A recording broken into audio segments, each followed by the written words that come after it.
제2장 미켈란젤로 초기 대표작. 콰트로젠토 말기 로마의 미켈란젤로. 미켈란젤로의 첫 번째 로마 체류는 겨우 21세였던 1496년으로 거슬러 올라간다. 젊은 조각가는 사보나롤라의 피렌체 공화국을 떠나 알렉산드로 6세가 지배한 로마로 간다. 두 성직자 사이에 불화는 깊었고 사보나롤라의 신랄한 공격에 대한 응답으로 교황은 1년 후 성 도미니쿠스 수도사 사보나룰라를 파문한다. 장차 시스티나 예배당에 글작을 남기게 될 미켈란젤로가 로마에 오게 된 것은 가짜 잠자는 큐피트의 사기 사건 때문이었다. 미켈란젤로의 이 작품은 고대 입상과 너무나 흡사했기 때문에 골동품 상인 발다사레 델 밀라네세는 이 조각이 발굴 현장에서 발견된 것이라고 속여 라파엘레 리아리오 추기경에게 팔았다. 사기당한 것을 안 추기경은 환불을 요구했지만 그처럼 훌륭한 작품을 만든 사람이 누구인지 알고자 했고 자신의 울타리 속에 기꺼이 미켈란젤로를 맞아들였다. 로마 체류는 미켈란젤로에게 매우 이로웠다. 로마로 옴으로써 그는 점점 위태로운 상황을 맞고 있는 피렌체에서 멀어질 수 있었다. 미켈란젤로가 사보나롤라를 높게 평가했다고는 하나 확실히 피렌체의 종교적 광신은 정치적 사회적 상황을 매일 더 악화시키고 있었다. 피렌체에서 예술의 자유로운 발전은 벽에 부딪혔고 예술품 제작이 심한 금열을 받았기 때문에 성황을 이루던 작품 주문도 감소했다. 게다가 로마에 있으면서 미켈란젤로는 고전주의의 유물과 고대 입상을 가까이에서 연구하면서 세련된 기교를 익힐 수 있었다. 15세기 말 로마의 부유하고 교양 있는 계층은 고대 조각에 열광했고 따라서 자신만의 고대 작품 컬렉션을 소유하려는 열의가 커졌다. 마지막으로 로마는 미켈란젤로에게 수많은 작품을 제작하고 성공을 거둘 수 있는 가능성을 열어주었다. 미켈란젤로와 새로운 교황 율리우스 2세 덕분에 16세기 르네상스 예술의 가장 중요한 중심지가 되는 로마에서 이 15세기 말에 그와 겨룰 만한 경쟁자는 없었다. 알렉산드로 6세가 바티칸궁의 교황 처소에 프리스쿠를 그린 퀸 드리키오나 조각가 안드레아 브레니오처럼 재능을 인정받는 예술가들을 불렀지만 미켈란젤로와 겨루기에는 역부족이었다. 더구나 미켈란젤로는 라파엘레 리아리오 추기경의 보호를 받게 되면서 아주 특별한 대우를 받았다. 리아리오 추기경의 집에는 교황의 도시국가에 정착한 몇몇 피렌체 은행가도 자주 드나들었다. 특히 야코포 갈리는 미켈란젤로에게 관심을 갖고 후원자가 되었다. 로마에서 매우 영향력 있는 은행가였던 야코포 갈리는 고대 예술품의 진정한 5개 집합장이라고 할 수 있는 정운이 딸린 저택을 소유하고 있었다. 16세기에 반 햄스케르크가 그린 드로잉에서 볼 수 있듯이 이 정운에는 고대와 근대를 막론한 수많은 예술작품이 있었다. 또한 이 플랑드르 출신 예술가의 드로잉을 보면 야코포 갈리가 이 정원에 미켈란젤로의 조각 바쿠스를 놓았음을 알 수 있다. 이 조각은 리아리오 추기경을 위해 제작되었으나 추기경이 작품을 원하지 않아 은행가 갈리에게 양도했다. 또한 갈리는 오래된 원전들에서 아폴론 혹은 큐피드로 묘사되는 미켈란젤로의 또 다른 작품도 소장하고 있었다. 최근의 연구는 이 작품을 소년궁수와 비교하는 추세인데 소년궁수는 뉴욕의 프랑스 문화부에 있어 맨해튼의 큐피트라고도 불린다. 미켈란젤로는 갈리 덕분에 로마 성베드로 대성당의 피에타를 주문받을 수 있었다. 이 작품은 조각가 미켈란젤로의 진정한 첫 번째 유명 작품으로 동시대인들에게 그를 그 장으로 각인시킨 걸작이다. 바티칸의 피에타. 이 피에타는 로마에서 주문받은 첫 번째 주요 작품으로 유일하게 서명이 들어있다. 서명은 성모의 가슴을 사선으로 가로지른 줄 위에 새겨져 있는데 미켈란젤루스, 보나로투스, 프로텐티누스, 파체바트라는 짧은 문구이다. 주문한 주문자는 샤를 8세가 알렉산드르 6세에게 파견한 프랑스 대사 장 빌레르 드 라르룰라 추기경으로 야쿠프 갈리를 통해 1498년 계약에 서명했다. 피에타는 산타 피에르닐라 예배당에 있는 장 빌레르 드 라르룰라 추기경의 무덤에 놓을 예정이었다. 이 초기 그리스도교 예배당은 새로운 성 베드로 대성당이 들었을 자리에 있던 대성당 부속 건물이었다. 바로 이 예배당에 미켈란젤로의 걸작이 놓였다. 이 작품의 그리스도에 관해 바사리는 이렇게 썼다. 골격이 위로 드러난 근육과 핏줄, 신경을 보면 이처럼 면밀히 관찰한 나체, 이보다 더 시체에 가까운 죽은 몸은 찾을 수 없으리란 생각이 든다.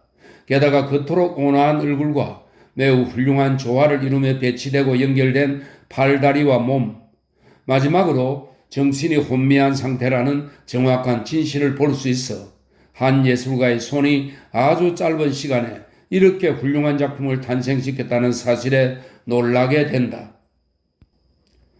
콘비디는 성모는 죽은 아들을 무릎에 누인 채 십자가에 서 있는 바위에 앉아있다. 깊은 동정을 느끼지 않고서는 쳐다볼 수 없을 정도로 그 아름다움은 고귀하고 탁월하다라고 설명한다. 이 설명들만으로도 주요 특징은 명확해 보인다. 조각가의 노련함, 즉 해부학적 세부 요소에 관한 완전무기라고 상세한 묘사에서 뛰어난 기교가 나타나고 매우 젊고 우아한 성모를 통해 위험 어린 아름다움이 드러난다. 눈부신 조화가 빚어내는 감동 때문에 이 작품은 설화 석고로 만든 듯한 느낌을 주며 윤이 나는 돌 덕분에 이런 인상은 배가 된다. 이 미완성의 대가의 작품 중 형태가 완성되었으므로 예술가는 작품에서 자유로워질 수 있음을 증명하는 듯한 이처럼 완결성을 띈 작품은 찾아볼 수 없다. 그의 노련함을 보여주는 또 다른 증거는 대리석 한 덩어리로 피에타를 만들었다는 것이다. 그는 이 대리석을 직접 카라라 채석장에서 골라 거의 9개월에 걸린 로마 이송길에 동행했다. 시선을 내리깔고 침묵 속에서 고통에 젖은 마리아는 십자가에서 내려진 죽은 아들을 응시한다. 오른손으로는 아들의 몸을 단단히 받치고 예수의 몸을 감싼 수위를 사이에 두고 신성한 몸과 닿아 있다. 반면 벌린 왼손은 구세주의 희생의 비극과 신비를 보여주는 듯한 몸짓을 취한다. 구성면에서 이 작품은 기묘한 대조를 이루는 두 인물 사이의 완벽한 균형에 도달했다.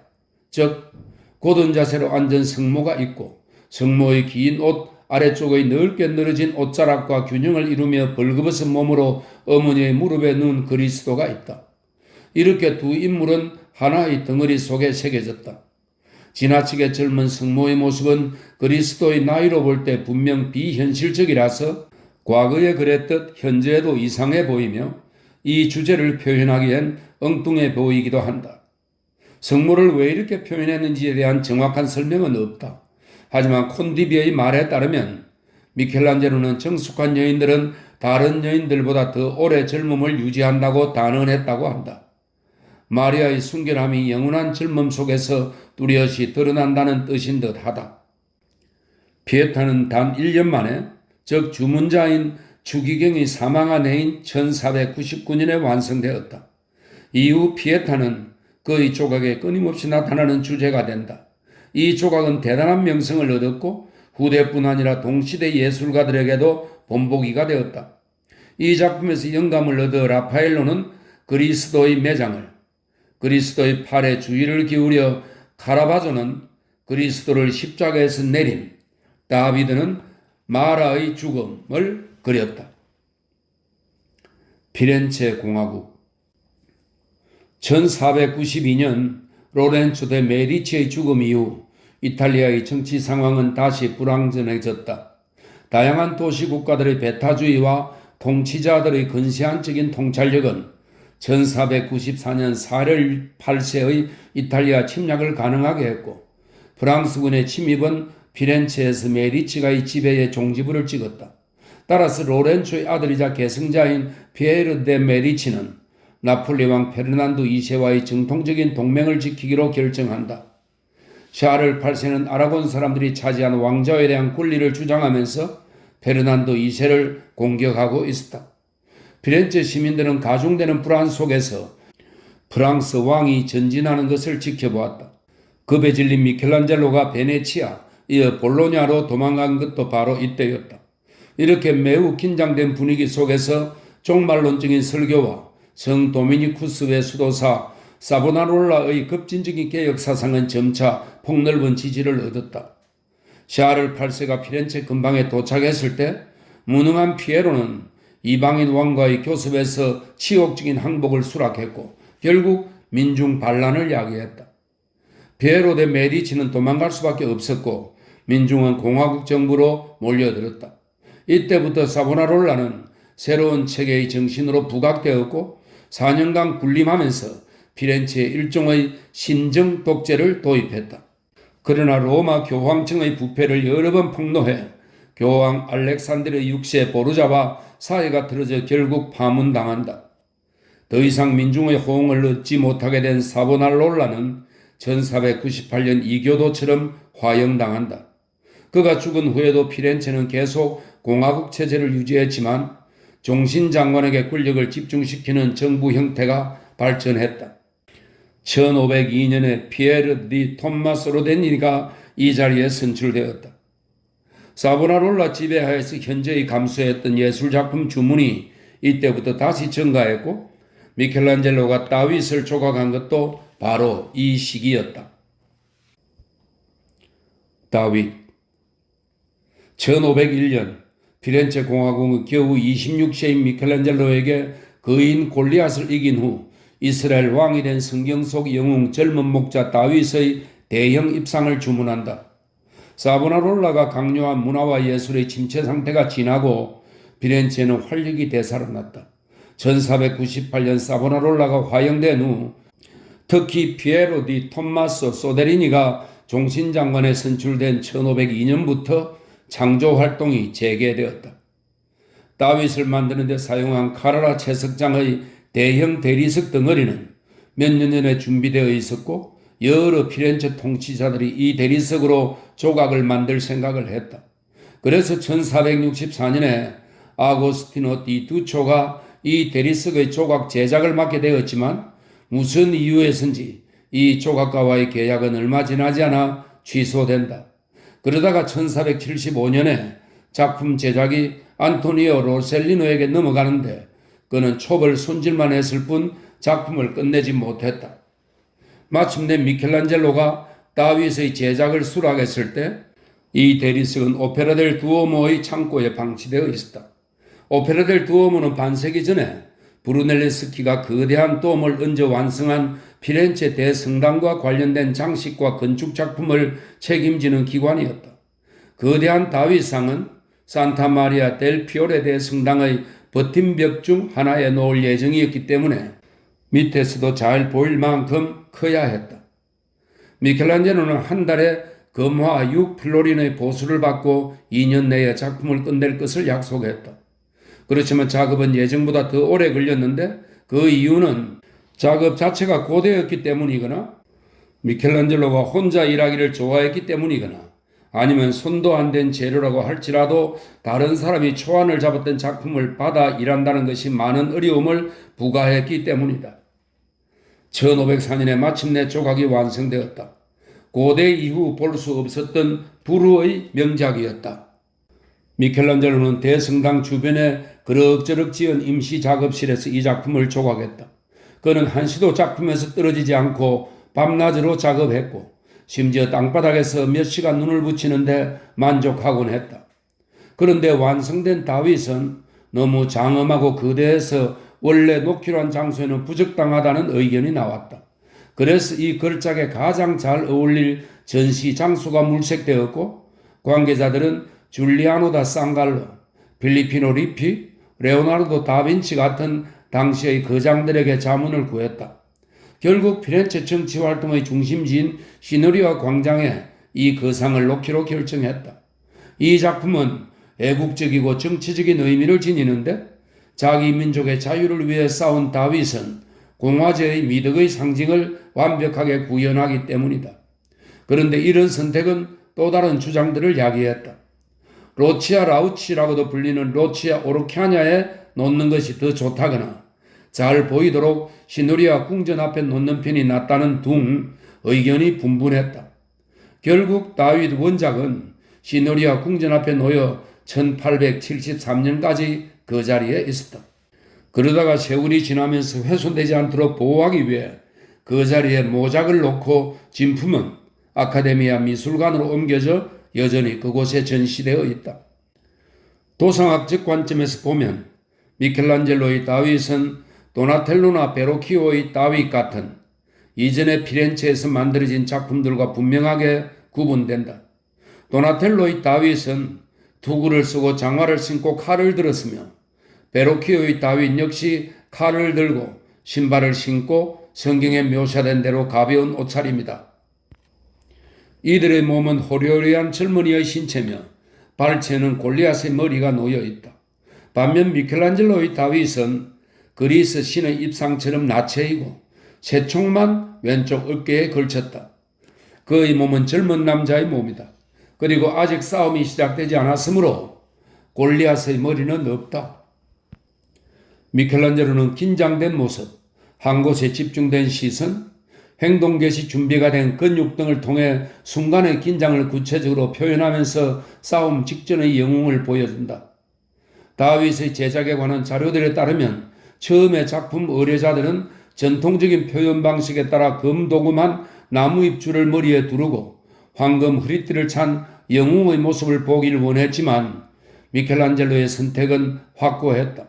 그가 모델로 삼은 작품이 어떤 것이었다고 명확하게 말하기는 어렵지만 고전 조각 작품에서 영감을 얻은 것은 확실하다. 이렇게 해서 그는 당시의 조각 양식을 개혁했다.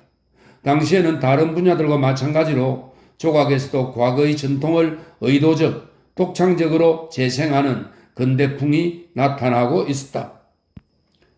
도나텔로의 화려한 다윗처럼 미켈란젤로의 걸작도 벽에 기대어 세울 예정이었음에도 불구하고 전면뿐 아니라 모든 방향에서 감상할 수 있다. 게다가 작품의 규모를 감안할 때 제작 솜씨는 완벽하다. 미켈란젤로의 모든 조각이 그렇듯 신체에 대한 해박한 지식이 드러나며 해부학적 세부상의 표현은 흠잡을 데 없다. 사실 정밀한 해부학 연구는 르네상스 예술의 결정적인 전환을 나타내는 혁신적인 요소 중 하나였다. 또한 미켈란젤로가 동시대의 또 다른 거장 레오나르도 다빈치와 사사건건 대립하는 듯 보이면서도 공통으로 지닌 요소였다. 레오나르도는 마술을 행한다는 비난을 받으면서까지 당시로는 괴상한 일이었던 시체를 해부할 정도로 해부학 연구에 깊게 빠져들었다. 5세기에 걸친 감탄의 대상인 이 걸작에는 그의 작품에서 찾아보기 힘든 오류가 하나 있다. 바로 다윗의 한쪽 손목인데 미켈란젤로는 여기에 존재하지 않는 근육을 첨가했다. 하지만 이러한 오류는 예술적 관점에서 기능적인 것으로 확인되었는데 이 오류가 작품의 조형적 아름다움을 정대시켰기 때문이다. 도니 톤도와 카시나 전투. 미켈란젤로는 로마에서 피에타를 제작함으로써 확고한 명성을 얻었다. 피렌체로 돌아오자 작품 주문이 쇄도했고 그 가운데 하나가 방금 살펴본 멋진 다윗이다. 피렌체에서 보낸 이 열정적인 시기를 특징짓는 다른 작품도 많이 있다. 우선 프랑스 총사령관 피에르 드 로앙을 위해 만들었으나 지금은 유실된 또 다른 청동 다윗이 있다. 그리고 피렌체 대성당을 위해 양모업 길드가 주문한 12사도상이 있는데 그중 성 마테오만 초벌 작업을 마쳤다.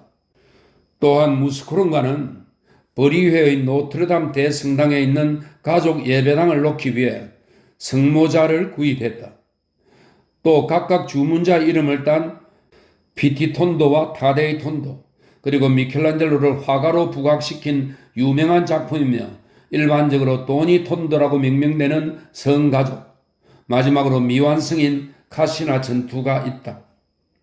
비록 몇몇 전문가들이 우피치 미술관에 소장된 명작 성가족 이전의 회화작품, 예를 들면 런던 국립미술관의 성모자와 세례자 성요한과 내천사, 일명 맨체스터의 성모, 역시 같은 미술관의 그리스도의 매장을 미켈란젤로의 것으로 간주하는 추세이긴 하지만 원형 톤도의 성가족은 미켈란젤로의 유일한 팬을화로 간주된다.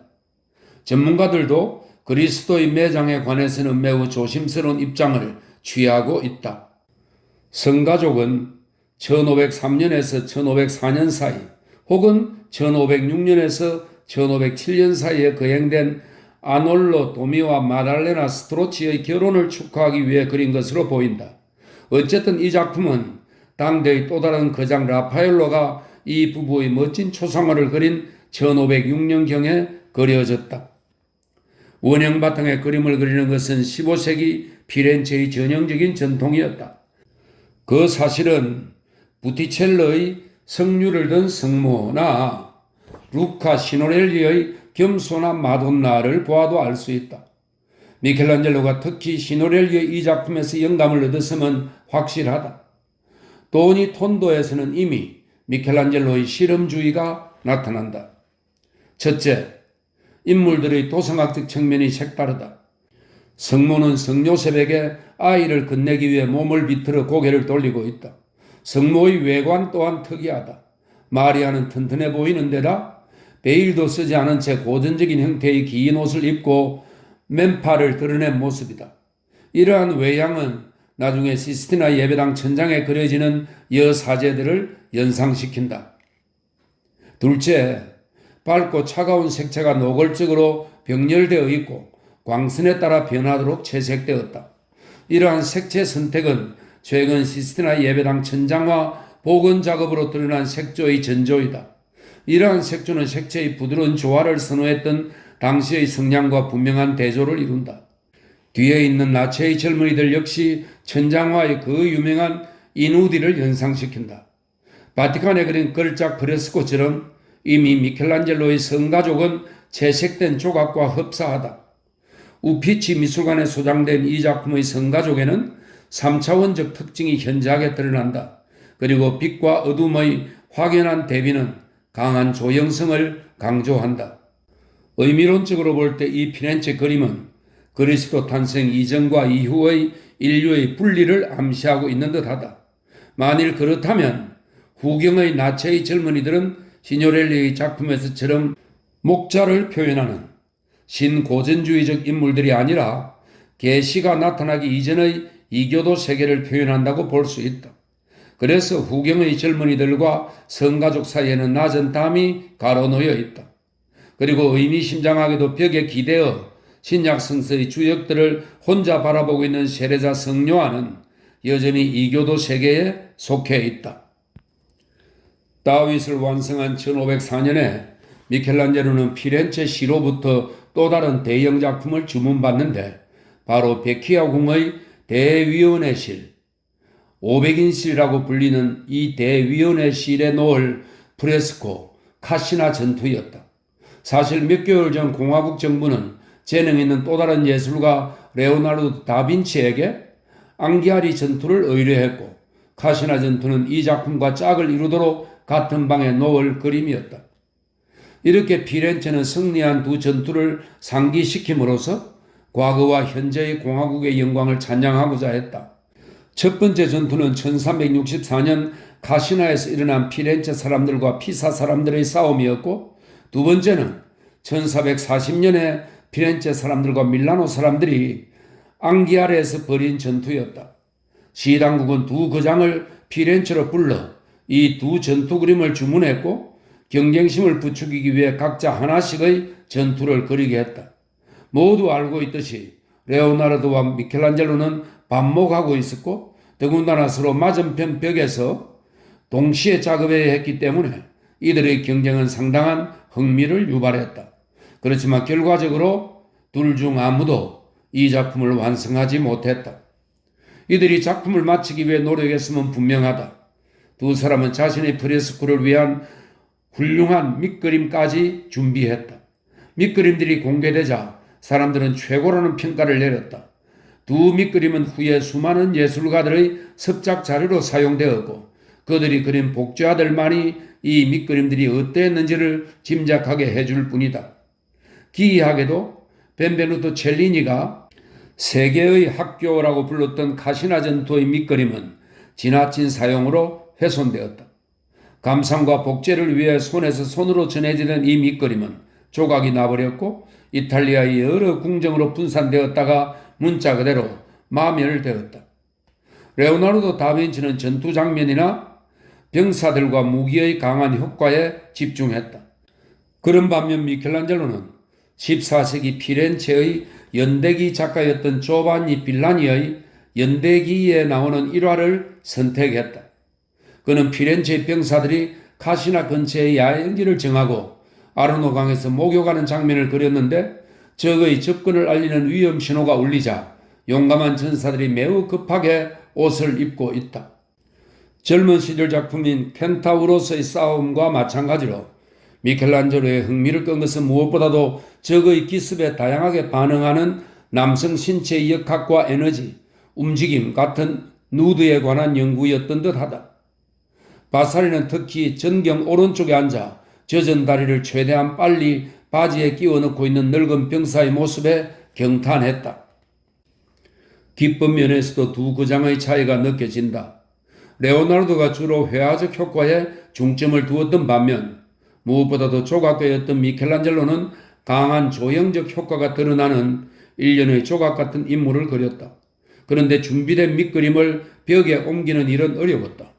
레오나르도 다빈치만이 천부적 재능을 발휘해 대위원회실의 긴 벽에 전투 장면의 가운데 부분을 그리는 데 성공했다. 이미 밀라노의 산타마리아 델레그라치의 수도원 식당에 최후의 만찬을 그렸던 레오나르도는 새로운 제작 기법을 찾는 데 주저함이 없었다. 그럼에도 불구하고 최후의 만찬이 매우 빨리 훼손되었듯이 결과는 종종 별로 만족스럽지 못했고 앙게아리 전투 역시 적극적인 실패로 드러났다.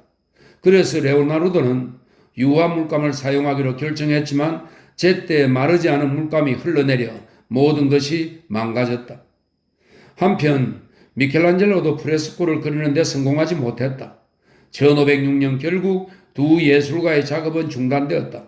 프랑스 총독 샤를 당부하저의 요청으로 레오나르도는 밀란으로 떠나고 미켈란젤로는 교황 율리우스 2세가 자신의 무덤에 조각 작품을 만들어줄 것을 주문했기에 새로운 계약을 이행하기 위해 로마로 간다. 레오나르도 다빈치와 미켈란젤로. 레오나르도 다빈치와 미켈란젤로 사이의 경쟁은 비밀이 아니었다. 두 사람 사이의 경쟁은 세대 갈등. 레오나르도가 미켈란젤로보다 23살이나 더 많았다. 그 세대 갈등뿐 아니라 서로 다른 정신적 자세와 예술에 관한 양립할 수 없는 관념에서 비롯되었다. 레오나르도는 합리성과 철저한 과학적 성향을 지니고 회화에 더 관심을 보였으며 미켈란젤로는 심오한 정신성과 조각의 우위성에 대한 단호한 확신을 가지고 있었다. 두 사람은 항상 긴장 관계였고 이들의 경쟁에 관한 일화는 수없이 많다. 16세기 중반에 쓰인 무명의 저서에는 대로에서 펼쳐진 16세기 이탈리아의 가장 위대한 두 거장의 대결 장면이 상세하고 재미있게 묘사되어 있다. 두 사람 모두 피렌체에 머물고 있던 어느 날 레오나르도는 한 젊은이를 대동하고 산타 트리니타 교회 앞을 지나고 있었다. 그 앞에 모여서 단테 작품의 한 구절에 대해 이야기를 나누던 사람들은 마침 지나가던 레오나르도를 보고 그의 의견을 물었다. 바로 이때 미켈란젤로도 교회 앞을 지나가고 있었고 레오나르도는 그를 불러 의견을 물었다. 레오나르도가 자신을 놀린다고 생각해 화가 난 미켈란젤로는 청동으로 주저하기 위해 말을 그렸다가 주저하지 못해서 수치심에 포기했던 당신이 대답하면 되지 않느냐고 말하고는 부끄러움과 분노로 얼굴이 붉어진 레오나르도를 남겨두고 가버리기도 했다.